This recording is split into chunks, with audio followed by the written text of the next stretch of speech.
Welcome to the Fort Myers Beach Good Neighbor Podcast. No shade, just sunshine, drama-free, positive vibes only.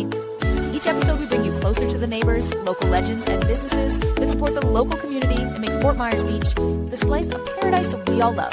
We want to send out some island love to State Insurance USA, Snug Harbor, Nervous Nellies, and the Alex King Group. They're the good neighbors and businesses that allow us to share the soul of our community with every listener. Pull up a beach chair, grab a drink, and let's meet the people who make this island feel like home. Here's your host, Cabo Jim Scheller. Welcome, good neighbors, to another episode of the Fort Myers Beach Good Neighbor Podcast. Today we have good neighbor Dan Allers from the Cart Shack and Island Carts, right? That's correct. Island Carts FMB, yes. There we go. Very good. Yeah. Well, it's kind of a new business for you, right? This part is, yeah. The Cart Shack is fairly new. It's our sales side of our golf cart business. We have, obviously, Island Carts FMB we've had for quite a while. That's our rental side. So. Okay. We've always had plans to, venture into the sales side of it, but Hurricane Ian had other plans. So we're a little behind, but we're getting there. Took a little while to get there, but now you're here, right? It did, yeah. We had to pivot a little bit, but that's all right. So let's back up your story a little bit. Okay. How did you get involved in all this? Actually, it started quite a while ago. My wife, Megan, her mom lives up in the Villages, which is a big golf cart area. And my daughter has special needs, and she probably will never drive on her own. Okay. So while we were up there one time, we let her drive our mom's Yamaha golf cart. And, she kind of lit up like a Christmas tree. Right. So I told my wife, I said, we got to get a golf cart for down on the island so that when she comes to visit, we can let her just drive on the street. So I started doing my research and found out, obviously, they have to be an LSV, which stands for low speed vehicle. They can't be a golf cart. They have to be licensed and everything on the island. In the state of Florida, you could drive them on roads up to 35 miles per hour. Okay. So obviously, you can't drive them on San Carlos Boulevard here, but anywhere on San Carlos Island and Fort Myers Beach, you can drive it. Obviously, anywhere else in the state that is 35 miles an hour or less. Yep. So we found a golf cart that fit that. We drove it for a little bit, and after a while, I'm like, there's really nobody driving golf carts around here. I bet there'd be a need for rentals. So I talked to my business partner, Tim, and I said, we should look at getting into the rental business. And so we jumped in 2021 with 4 carts. And by the time the storm hit, we were up to 15 carts with 10 more on order. Obviously, we know what happened with Hurricane Ian. So we lost all of that. 820 Buttonwood is where we started out of. And after the storm, we turned that into FMB Strong. Yeah. Obviously, that was where a lot of people were able to get some help right directly after storming it for 3 years. So that's kind of wound down, and now we're back in there again, running the rental business out of part of that. So that kind of led us to, we need to get going on the sales part of it. Right. So that led to the Cart Shack. Actually, one of our friends, every time he would come in before the storm, he's like, well, the golf cart's in there. He's like, God, this is like a cart shack. So that's how we kind of came up with the name. There you go, right. I wish I could take credit for it, but it was a friend of ours named Tom. It always happens that way, doesn't it? Right? It does. Yeah. It actually planted the seed of the name. So we've been here for about 8 months now, 9 months. This used to be the old, I think it was called the Sticky Licky Ice Cream shop. Have an elephant on here or something? It did. It used to be a car dealership. It was pink, and it had a pink elephant on the roof. But the county made him take that down. But we're right next door, obviously, the old bowling alley. So kind of gives an idea of where we're at. A lot of traffic coming in and out. A lot of traffic coming in and out. Although this year the traffic hasn't been so bad. So I'm not getting a lot of calls about the traffic. So we're happy about that. That's a good thing. The light may have helped a little bit, right? Well, a little bit. A little bit. There we go. So you mentioned it earlier, the difference between what you sell and a golf cart. Mm-hmm. Because, growing up, people just had golf carts, right? From the old golf course, right? Yeah, like that one, right? Yeah. They're just your typical golf carts. So basically the difference is an LSV, low-speed vehicle, has to have everything on it like your car does. It has to have a DOT windshield, blinkers, headlights, seat belts. Has to be able to go 25 miles per hour. Okay. We can't set them over 25 miles per hour. This is fast as state law allows you to do that. Whereas a golf cart doesn't have to have all those, and the max speed on that is 19 miles an hour. So that's the real big differences between a low-speed vehicle and a do people play with that a little bit? Oh, I'm sure some people do. Yeah, I'm sure some people It's kind of like the speed limit, right? Yeah, and there are ways that you could take a golf cart and put the stuff on it that you need to convert it to a low-speed vehicle. It's fairly expensive, and it's time-consuming. You have to go up through Pinellas and go through the state to have it inspected and have it weighed, so it's almost easier. And now, believe it or not, most of our customers are coming in from gated communities that are now starting to require people who had golf carts to have low-speed vehicles for insurance purposes. Because with a low-speed vehicle, you have to have insurance on it, just like you would a car. Yeah. So people in gated communities, the kids, grandkids drive it, and they go to the clubhouse and they sideswipe a car. Something there's really no ramifications. So I'm starting to hear a lot of gated communities are starting to switch to that. And probably better for, like I said. It is. Well, they're safer too because they've got seat belts. Exactly. So most of them, like this one, have 3-point seat belts on them, just like your car. Like you have to have a driver's license to drive one of these. You do. Okay. just like a car. Okay. Just like a car. I mean, growing up, we could jump in a golf cart. Yeah. I mean, right? it's always a good idea to have a driver's license, but Right. not everybody allows their. Again, it depends. If you're in a gated community, they may have different rules, but if you're definitely going to drive on a public road, you should have your driver's license. Yeah. Well, I grew up in Wisconsin, and back in the day, great grandpa had a farm, and we go out and drive the pickup truck, and we're on private property. Though. Big difference, right? Yeah, I learned to drive in an old '73 Volkswagen Bug, the stick.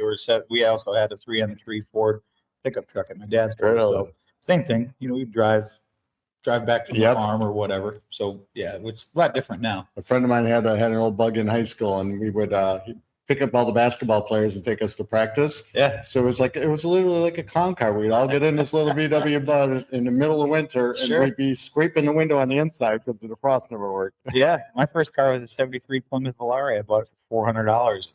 Still one of the best cars I ever had. Wow. I learned how to work on it. My mom could work on cars, and my dad could work on cars, and I hate working on cars. Yeah. Right. So, but when you're working for $275 an hour at the Panic and Hoos back in Minnesota, you either learn how to fix the cars yourself, or you don't drive, or you're riding your bike. So I learned how to do brakes, and I had an old Slant 6 in it, which is probably one of the easiest motors to work on. So that's where we didn't have YouTube, and I know we had to learn by doing it, right? Google back then. It was you just take it apart and hope you could figure out how to put it back together.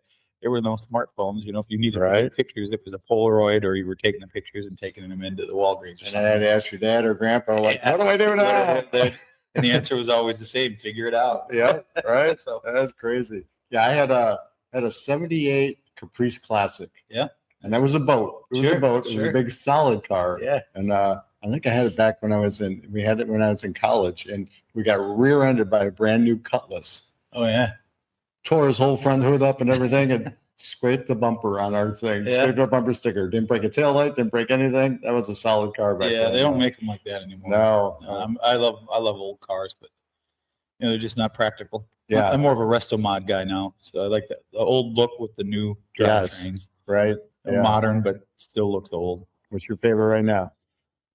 Oh, there's actually a guy up the road here at the Man Caves. He's got an old 50s Buick. That's a resto mod, and it's a charcoal brown color with a cream colored interior. Wow. It's one of the most beautiful cars I've ever seen. It's got a beefed up engine. It's a nice resto mod, but that's really, really probably one of the coolest cars. Every time he pulls it out, I have to go by and look at it. It's just really cool. But I'm a big Camaro guy. My first real sports car was a '77 Camaro I got from a friend of mine, Z28, and I love that car. And this long time ago, back in Plain, Minnesota, I fell asleep behind the wheel, drove right underneath the parked van in front of me at the stoplight, totaled that car out, and had to cut it up, so I lost that car. But that was probably one of the funnest cars I had. I bet. There's a guy on the island has a teal T-Bird, right?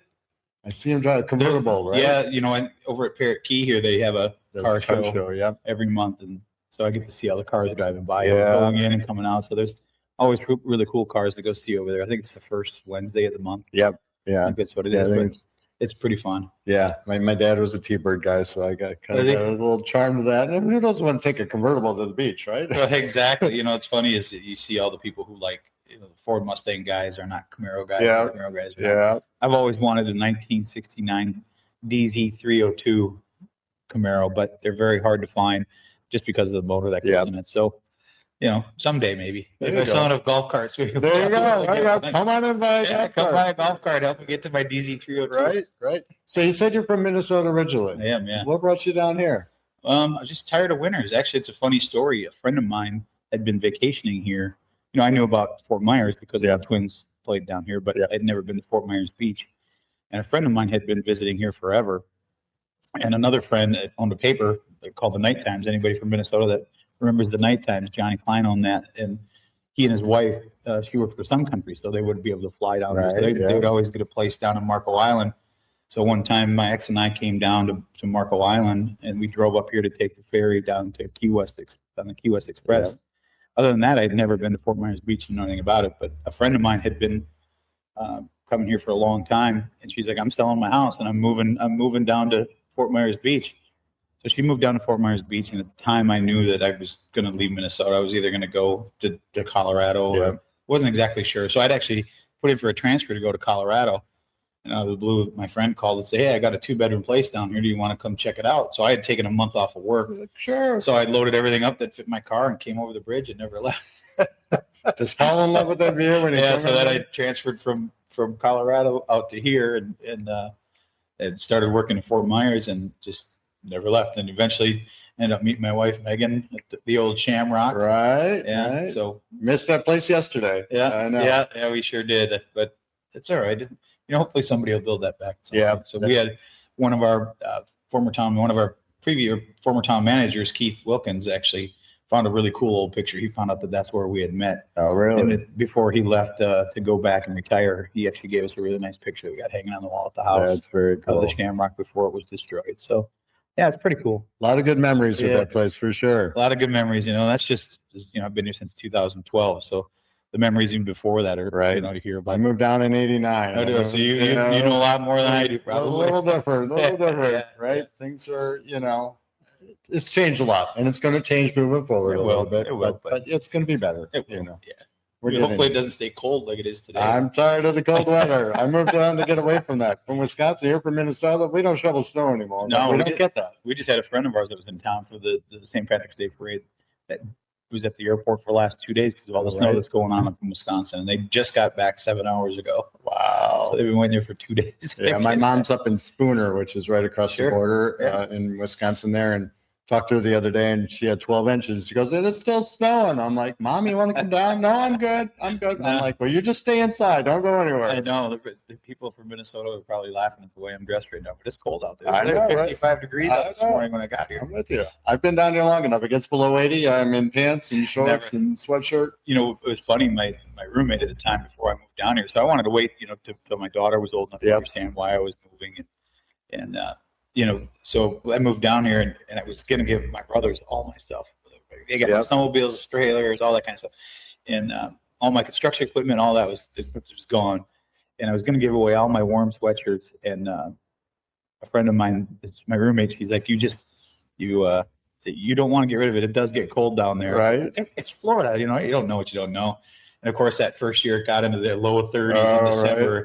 And I saved one sweatshirt. My favorite construction sweatshirt was a green Carhartt I had probably had for 20 years. Oh, Carhartt, they last forever. Yeah. And it takes about 10 years to really break them in where they're nice and soft. Yeah. And it was perfect. So whenever it get below 70, I'd have that thing on, and then Hurricane Ian took it. So I lost it. So I finally broke down a couple weeks ago and bought another Carhartt. Oh boy. I think when I first moved down here, I could probably count within the first 5 years on one hand how many times I wore pants. Mm-hmm. And the first year I was down here, 89, it got cold like it did this year where it was like in the 30s. And I think there was actually flakes of snow in the air. Nothing stuck, but you could see it in the air. And I'm like, what? I moved away from this. What am I doing? I remember seeing the news stories the first time it got cold and like, you got to cover your plants, protect your plants. What time am I in? Right. That's something I hear back in Minnesota. You're used to Minnesota with snow. And, you're covering your plants. Like, you got to cover all your plants. I did see one news station where they said you might have ice form on your bird feeder. Oh, geez. That's crazy. So getting back to golf carts. Yeah. What kind of carts do you got? What do you offer? What can people expect when they come in here and check you out? So we have a few different brands that we carry. We've got Edge EV. We've got Grayson, which is what I'm sitting in. Yeah. We also have Voyager, which is an all aluminum chassis with eco batteries in it, which now have lifetime warranties on them. And then we have Rides, which is, you've probably seen them around there, the ones that look like picnic tables wrapping around. Yeah.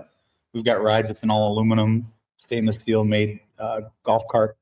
Obviously, it's an 8-passenger. Yeah. If you've seen it, it looks like a picnic table on wheels. And a guy drives. Yeah. There's no pedaling. Yeah. A lot of people say, "Oh, you got to pedal it." No, it's got a 76-volt motor in it, or 76-volt battery. So you can do about 45 miles on a charge. It'll do 25 miles an hour. It's street legal, just like all of our other carts. And then we have Honor LSV, which is probably the most American-made golf cart. Really? Yeah, in the United States. 97% of the checks from that golf cart stay here in the United States. Their goal is to eventually be 100% made, but they have a custom frame. I've probably got 10 or 11 that have been sold on the island. You see them driving around. They've got a patent pending on their custom frame, the solid aluminum frame. They're now making all their own plastics and painting everything in-house. So the last thing that will need to be American made on it will be the electronics. And obviously that's going to be the hardest part. Takes a little time, But everything is manufactured, and they can't say they're 100% American made because of the electronics part of it, but they are 100% manufactured and assembled here in South Carolina. That is awesome. Yeah, they're pretty 90%. That's still They've been voted the safest cart in the industry 2 years in a row. They've got the lowest center of gravity. They've got a patent pending on the stabilizer bar. In fact, before you can be a dealer, as you come up to a shop up in South Carolina, and Tim and I went up there and took a tour and just amazed. It's got about $45 million worth of machinery up there. The aluminum comes from the United States. Everything comes from the United States, and it comes in as flat stock, and then it's bent there, welded there, assembled there. And their qualities, they're probably the only golf cart that when it actually shows up here, I don't have to do anything. That's nice, right? Right out the truck. Right. Well, you have to, make sure everything's tidied up, because they spend time on trucks. And other than putting running boards on, if someone ordered it with running boards, it's about the only thing I have to do because of the width of it. Yeah, I gotta like that. So they're great carts. They're obviously not the cheapest carts on the market, but they're comparable to an Easy Go club car, Yamaha. They're in that same type of price range. But to me, they're far more quality conscious than those carts are. Makes sense. So technology wise, from people from the old school golf carts to new school, what can they expect? So a lot of people, the old golf carts used to have the lead acid batteries in them. We've all seen them. They're just sitting on the floor over there. So a lot of people are now converting to a lithium battery. So you can save about 300 pounds on a 48 volt cart. So instead of having 6 or 8 batteries in your cart, you're having one bigger one over there. Just one battery replaces the 6 or 8 batteries that you have. So you save about 300 pounds. And the difference between a lead acid battery and a lithium battery is you don't lose the power. Anybody that's ever had a golf cart, and as you see your motor, you see your charge going down now, instead of doing 15, you're doing 12. Then you might have been on the golf course a couple of times. But anybody's been on the golf course knows what you're talking about. If they're not gassed, you start to see them slow down. Well, lithium doesn't do that. It's similar to most people have drills in their house now. It'll stay full power all the way up until it's dead, and then it charges much faster. So, and there's no maintenance. You don't have to put distilled water in them. They're not sealed. You don't have to do anything to them except for get in and go. And most of them now have 10-year warranties on them, usually 5 to 6 years full replacement, and then they start to prorate the last 3 or 4 years. Eco Battery, like I said, they're probably the number one. They are the number one lithium battery dealer in the country out of Utah, and that's where a dealer for them, as well as Rhino, which is the hat that I'm wearing. So Rhino and Eco just announced that they have a lifetime warranty on their batteries now. So obviously it's full replacement for so long, then it starts to prorate. Then eventually you get to the point where you get the new insides for it versus getting a whole new battery. So they've been great batteries. I know there's a lot of talk out there about lithium batteries. And cheap ones. Not the good ones are good ones. Yeah, I mean, if you're buying something off of Amazon, to save $500, there's a good chance you might have problems with it. But you get what you pay for. You get what you pay for. Yeah, there's nobody to pick up and call. That's why we like to work with companies that are in the United States. So you actually can get the owners for both of them. I can text them both right now and they can get back to you, or have someone from their support staff get back to you. So that's the kind of dealership we are. That's how we been successful in our rental business, is your customer first. We don't want to be the biggest. We just want to be the best. So we've really built our business on, if you look at our reviews on our island carts, I mean, we've built it on personal interaction. There's not until we had someone now start working with us, we make sure we meet every customer. They usually get our personal cell phone number, so that if they have an issue, they want to know where to go to eat, what's open, what's not open. I still get messages from people 2 years ago, 3 years ago, 4 years ago saying, we're coming to town, can we get another cart? So that's the type of business we have for our rental business. That's what we want to carry over to our, there's not a day you probably won't see me in here doing something, so I'm at a meeting or I have to be somewhere else. But usually I try to be here every day because we are new and I want people to know who they're dealing with. So actual customer service? People do that stuff? Well, if we're a little bit older than some people now, so it's the only way we know how to do things. Yeah, I was brought up that your word is your bond, right? Yeah. So, you can't please everybody. Obviously, we know that, but if you can please 99% of the people, that's obviously the goal. So far, we're hitting that mark, and we continue to hopefully do that. There you go. Well, you're doing great. I mean, a lot of good things happening on the island, a lot of good things happening with the golf carts, but you are, in essence, a good neighbor, and I love it. So, Yeah. you know, we need more people like you on the island. Well, you know, So I need to find out where you get all your fun clothes on. I always tell people to store, but actually, they're loudmouth. They're loudmouth. Oh, They're yeah. girlfriends. I've got a few loudmouth pairs of shorts. So John Daly Oh, yeah. is same exact birthday, same date, same year as me. Really? I do have a twin, but it's not John Daly. We actually, last year's Putting Club, we went as the I saw as right, the Daily Buzz. Yeah, Our right. team name was the Daily Buzz. So we had, you know, he's got the good boy Yep, vodka. yep. We were all dressed. We had the mullets on, and it was pretty fun. We all Love had loudmouth shorts on and loudmouth shirts on. It's fun. Yeah, I like that guy. How do you not like him? I know exactly. Exactly. Yeah, and I love your personality. You're just a great person around the community. So keep doing what you're doing. I will. You as well. All right. Thanks, you. man. Pleasure. Yeah. Thank you. Take care. Listening to the Fort Myers Beach Good Neighbor podcast. No shade, just sunshine, drama-free, positive vibes only. If you loved what you heard, share it with a friend and keep the good vibes going. Until next time, remember to Cabo until you wabo and keep being a good neighbor. Also, to nominate your favorite neighbors, local legends, heroes, or local businesses to be on the show, go to FMBGoodNeighbor.com. That's FMBGoodNeighbor.com or call 239-427-4100. We want to send out some island love to State Insurance USA, Snug Harbor, Nervous Nellies, and the Alex King Group. They're the good neighbors and businesses that allow us to share the soul of our community with every listener. Here's to celebrating all that makes Fort Myers Beach the slice of paradise we all love.